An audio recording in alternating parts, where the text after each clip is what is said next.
कथानक चलचित्रका काल्पनिक नायकहरूको पो सधैँ सफलताको कथा हुँदो हो। दन्ते कथाका मायावीहरूले जादुका छडी घुमाएरै अमृत वर्षा गराउँदा हुन्।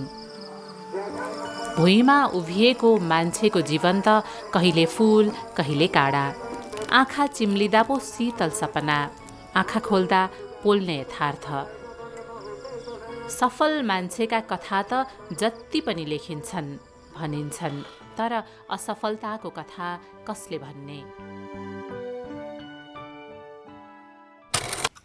अनि आफू ग्राम पनि भयो, त्यो अब ड्रगको कारणले केही सोचै छैन मेरो पनि। रिहाबमै अब यहीँबाट नै के गर्छु भन्ने सोचहरू छ मेरो पनि। त्यो खुकुरीको चोट अचानकमा थाहा हुन्छ भने जस्तो एउटा दुर्व्यसनमा लागेको मान्छेलाई दुर्व्यसनले मात्र पुग्छ भने जस्तै भयो होइन। अनि दायाहरूको त्यो जुन हामीलाई गर्ने त्यो ट्रिट हुन्छ या बिहेभ हुन्छ, जुन हामीलाई डाइरेक्सन दिनुहुन्छ होइन, त्यो अरू ठाउँमा चाहिँ मैले भेटिनँ क्या त्यस्तो कुराहरू चाहिँ।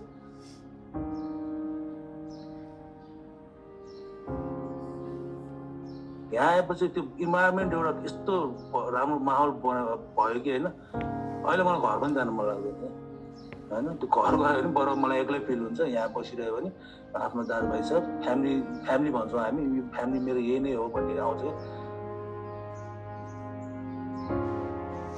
होइन यत्रो लामो जर्नी छ होइन, 20-25 वर्षको जर्नी छ ट्रक खाएको।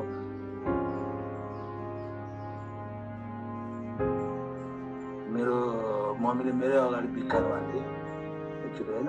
मेरो त्यो एडिक्सनको कारणले गरेर मैले धेरै गुमाएको छु कि, अनि त्यो कुराहरूले एकदमै भित्रबाट एकदमै टुटिसिया थिएँ।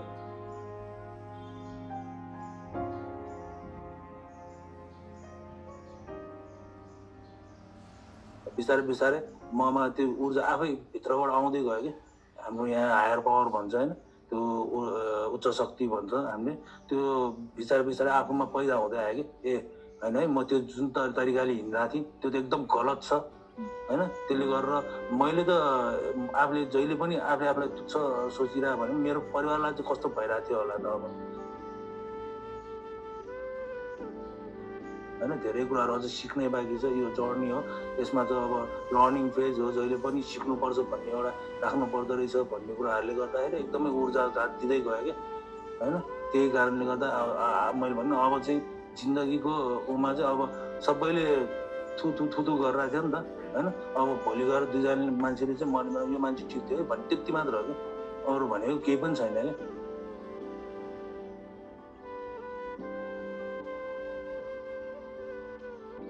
ड्रग्स खाँदाखेरि अब हामीलाई अब पुलिसले समात्थ्यो होइन, चौकी बजे त्यतिखेर आएर छुट्याउँथ्यो। अब त्यो छुट्याउने पैसा कामहरू लिएर आयो होइन। त्यो कुराहरू चाहिँ मैले यहाँ आएर चाहिँ बुझेँ कि, किनभने अब कतिको दुःख गरेर अब हाम्रो मेरो लागि गरेको छ। अब चाहिँ मैले चाहिँ के सोचेँ भने फ्यामिलीहरूलाई चाहिँ अब मैले चाहिँ एउटा सोच लिएँ कि फ्यामिलीहरूलाई अब सुख दिन नसक्यो भने दुःख चाहिँ दिन्न भनेर बसेको हो कि म चाहिँ। अब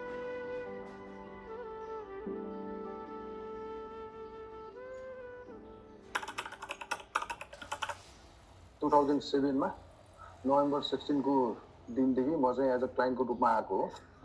अनि बिस्तारै अब भोलिन्टियर भयो, स्टाफ भयो, त्यसपछि त्यसरी गरेको छु। अनि अहिलेसम्म यो समयसम्म आउँदाखेरि अब धेरै च्यालेन्जहरू छ। गभर्मेन्टको सपोर्टहरू छैन। पहिला हाम्रो वर्ल्ड भिजनबाट चलेको संस्था हो, सेन्ट जेभियर्ससँग पनि कोलाबोरेसनमा चलेको संस्था हो। 2010 सम्म प्रोजेक्टबाट चल्यो। 2010 पछि चाहिँ हामी अब सेल्फ आफै नै सबै क्लाइन्टसँग डिपेन्डेन्सी भएर चलिरहेको छौँ। यो जुन अहिले नेगेटिभ मेसेजहरू सोसाइटीमा जसरी फैलिएको छ होइन, एउटा पोजिटिभ पनि छ नेगेटिभ पनि छ, तर नेगेटिभ मेसेज त्यही हो कि चाँडै फैलिन्छ। यसमा अब रिहेबिलिटेसन सेन्टरहरूमा चाहिँ अब विभिन्न घटनाहरू पनि घट्छन्, नघटे होइन। सबै पुनर्स्थापना केन्द्रहरू नराम्रो भन्नु मिल्दैन, किन भन्दाखेरि अब हाम्रो हिस्ट्री हेर्नु भने हाम्रो अहिलेसम्म 21 वर्ष 22 वर्षको दौरानमा हामीले थुप्रोजनालाई नयाँ जीवन दिएर पठाएको छ।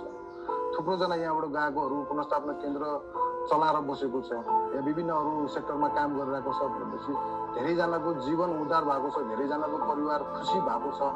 यो किन त भन्दाखेरि सुधार केन्द्रकै देन त हो नि। इभन म आफू पनि यो सेन्टरमा आएर मैले ट्रिटमेन्ट पाएर मैले नयाँ जीवन पाएर म एउटा नयाँ लाइफस्टाइलले एउटा विदाउट ड्रग्स ड्रग्स फ्री भएर बाँच्न सकिरहेको छु। किन त भन्दाखेरि यो संस्थाले गर्दाखेरि त हो।